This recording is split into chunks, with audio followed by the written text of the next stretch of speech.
পূর্ব বর্ধমানে এক পরিযায়ী শ্রমিকের মৃত্যু হলো তামিলনাড়ুতে। এই ঘটনায় চাঞ্চল্য ছড়িয়েছে।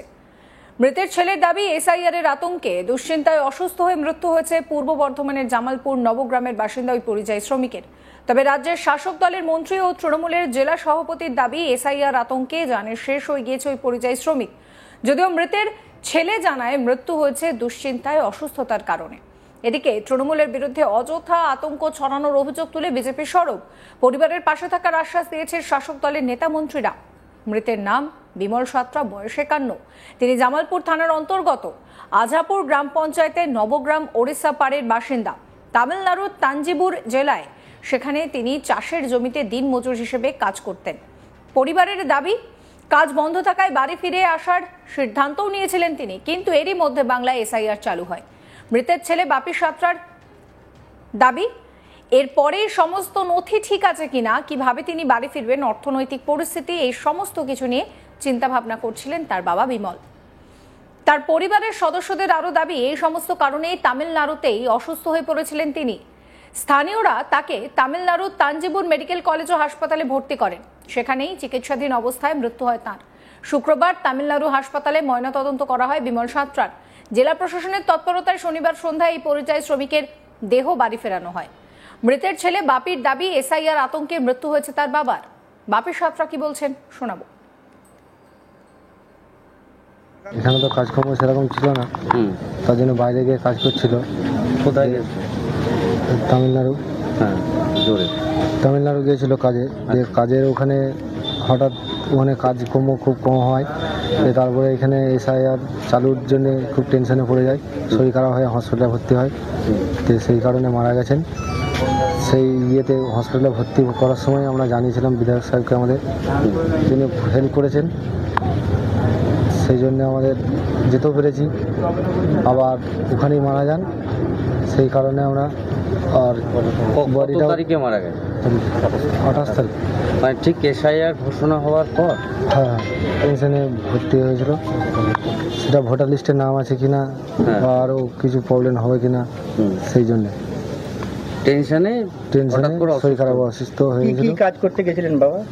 বাবা মাঠে কাজে। এই দাবির পরই রাজনৈতিক তরজা তুঙ্গে। বিধায়ক অলোক মাঝির অভিযোগ, সাধারণ মানুষ এসআইআর নিয়ে আতঙ্কিত। কি হবে কিছুই বোঝা যাচ্ছে না। বাংলায় এসআইআর চালুর বিষয়টা জানার পরে বিমল সাঁতরা আতঙ্কিত হয়ে অসুস্থ হয়ে পড়েন। এরপর তামিলনাড়ুর হাসপাতালে মৃত্যু হয় তার। তৃণমূল বিধায়ক অলোক কুমার মাঝি কি বলছেন শোনাবো। প্রত্যেকে টিভি দেখে, এখন প্রত্যেকের কাছে একটা মোবাইল আছে। এই এসআইআর নিয়ে কি হবে কি না হবে, এরকম মানুষের একটা চিন্তা ভাবনা অনেকদিন ধরেই চলছে। তা কেন্দ্র সরকার যেটা ঘোষণা করেছে, সাধারণ মানুষ একটু ভয় আছে, যারা এই বিষয়টা নিয়ে ততটা সচেতন নয়, প্রত্যেকেই ভয়ের মধ্যেই আছে। সেই জায়গায় মানুষ যে কাজে দক্ষ, সেই কাজটা যেখানে হয় সেখানে করতে যায়। এই বিমলবাবু যিনি মারা গেছেন, উনি হচ্ছেন রোয়ার কাজ করেন। আমাদের এখানে আপনারা জানেন যে 3 বছর 100 দিনের কাজের বন্ধ। আমাদের অস্থায়ী যারা শ্রমিক আছে, আমাদের তফসিলি আদিবাসী সংখ্যালঘু যারা গরিব মানুষ, তারা 100 দিনের কাজ করতেন। এরপর আমাদের এখানে যেমন আলুর সময় আলু, ধানের সময় ধান, বিভিন্ন কাজ হয়, সেই কাজ করেন এবং এই কাজটা ওনারা জানেন। এবং বাইরে যখন হয় সেই কাজটা বাইরে করেন। তামিলনাড়ুতে রুইতে গেছিলেন। যখন উনি শুনেছেন যে ওই যে আমার এলাকায় এই এসআইআর নিয়ে হচ্ছে, তখন উনি টেনশনে পড়ে যান। যে টেনশন অবস্থায় উনি হসপিটালে ভর্তি হন এবং ওখানে উনি মারা যান। ওটা কোথায় ভর্তি? তামিলনাড়ুর হসপিটালে উনি ভর্তি হয়েছিলেন। সেখানেই উনি মারা যান। পরিবার, আমরা ধন্যবাদ জানাবো আমাদের প্রশাসনকে, বিশেষ করে আমাদের ডিএম সাহেবাকে। উনি সর্বত্রভাবে সহযোগিতা করেছেন। আমরা যখনই খবর পেয়েছিলাম যে উনি তামিলনাড়ু একটা হসপিটালে ভর্তি হয়েছে, সেই জায়গায় আমরা প্রশাসনকে খবর দিই। প্রশাসন সেই জায়গায় সেটা ব্যবস্থা করেন। ওনাকে ওনার যে দেহ, সেটা ফিরিয়ে আনারও ব্যবস্থা করা হয়েছে। এই যে পশ্চিমবঙ্গ সরকার যেভাবে মানুষের পাশে এইভাবে থাকছে, বিগত দিনে কিন্তু আমরা সেটা দেখিনি। আজকে সেইভাবে প্রশাসন সম্পূর্ণভাবে সহযোগিতা করেছেন। এই খবর সামনে আসার পরেই ওই পরিবারের পাশে থাকার বার্তা দিয়েছেন রাজ্যের শাসক দলের নেতারা। তৃণমূলের সর্বভারতীয় সম্পাদক অভিষেক ব্যানার্জির নির্দেশে মন্ত্রী স্বপন দেবনাথ ও জেলা সভাপতি রবীন্দ্রনাথ চ্যাটার্জি পরিবারের সঙ্গে দেখা করেন। তারা জানান, এসআইআর আতঙ্কে জানে শেষ হয়ে গিয়েছেন ওই পরিযায়ী শ্রমিক। স্বপন দেবনাথ কি বলছেন শোনাবো। এসআইআর আতঙ্কে তো বহু মানুষ তাদের বর্ধমানে জামালপুরে নবগ্রামে উড়িয়াপাড়ায় আমাদের সর্বভারতীয় সাধারণ সম্পাদক অভিষেক বন্দ্যোপাধ্যায় তার পরিবারের কাছে যাওয়ার জন্য আমাদের জেলা সভাপতি অভিভাবককে করেছেন, আমাকেও ফোন করেছেন, আমরা দুজনেই এসেছি। আর এর জন্য দায়িত্ব নির্বাচন করেছি। যেভাবে করা হচ্ছে আতঙ্কে দেখতে পাচ্ছেন, এর আগেও বর্তমানে গরিব মানুষ আমরা তার পরিবারের পাশে আছি এবং এসআইআরের যে নির্বাচন কমিশনের জন্য দায়ী বলে মনে করি। এই ঘটনা তো প্রমাণ করে এর আগেও তো অনেকে মারা গেছেন, দেখছেন তো আপনার কাগজে। আজকে বর্তমানে এটা হলো, এই প্রতিবাদ তো মমতাদি করছেন, অভিষেকবাবু করছেন, আমরা করছি। আপনারা কি এই যে একের পর এক মৃত্যু হচ্ছে, এরপরে কি আরো কোনো বৃহত্তর আন্দোলনে যাওয়ার কোনো? বৃহত্তর আন্দোলন তো যা হবে, আমাদের নেত্রী কিংবা অভিষেকবাবু যে নির্দেশ দেবে সেই পথে আমরা যাবো। এবং এখনও মনে করি এই যে ঘটনাগুলো ঘটছে, আতঙ্কে বহু মানুষ আতঙ্কে দিন কাটাচ্ছে, কেউ সইতে পারছে না চিন্তা।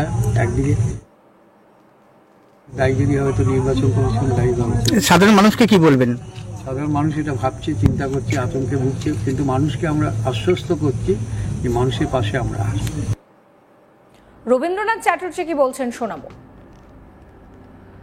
এই জেনেছেন উনি পরিযায়ী শ্রমিক হিসেবে তামিলনাড়ুতে কাজ করতে গিয়েছিলেন, কিন্তু এরই মধ্যে এসআইআরের কথা সবাই জানতে পেরেছেন, তো যারা বাইরে আছেন এবং আতঙ্কেই ছিলেন যে তাদের নাম হয়তো বাদ চলে যাবে, তাদের দেশ থেকে চলে যেতে হবে।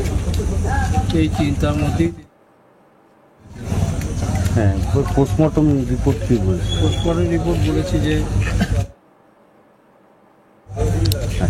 পরিবারের পাশে দাঁড়ানোর, পরিবারের পাশে আমাদের সর্বভারতীয় সাধারণ সম্পাদক আমাদের দলের মাননীয় অভিষেক বন্দ্যোপাধ্যায় আমাকে এবং আমাদের মাননীয় মন্ত্রী স্বপন দেবনাথকে এই পরিবারের সঙ্গে খোঁজখবর নেওয়ার জন্য বলেছিলেন।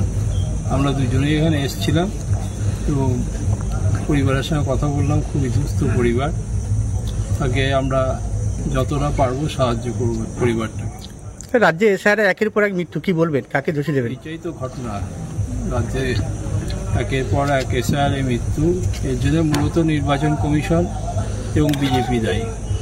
এর জন্যই কি আপনারা বিরোধিতা করছিলেন যে এই যে প্রাণগুলো? এটা তো একটা বড় কারণ। তাছাড়া এসআইআর তো এভাবে হয় না। 2002 সালে যে এসআইআর হয়েছিল তাতে দেখা গিয়েছিল যে প্রায় 2 বছর লেগেছিল পর্বটাকে শেষ করতে। আর এবার 2 মাসের মধ্যে এসআইআর করার যে চেষ্টা, এর মধ্যে মূল লক্ষ্য হলো ভোটার লিস্টে কারচুপি করে নির্বাচনে জেতা।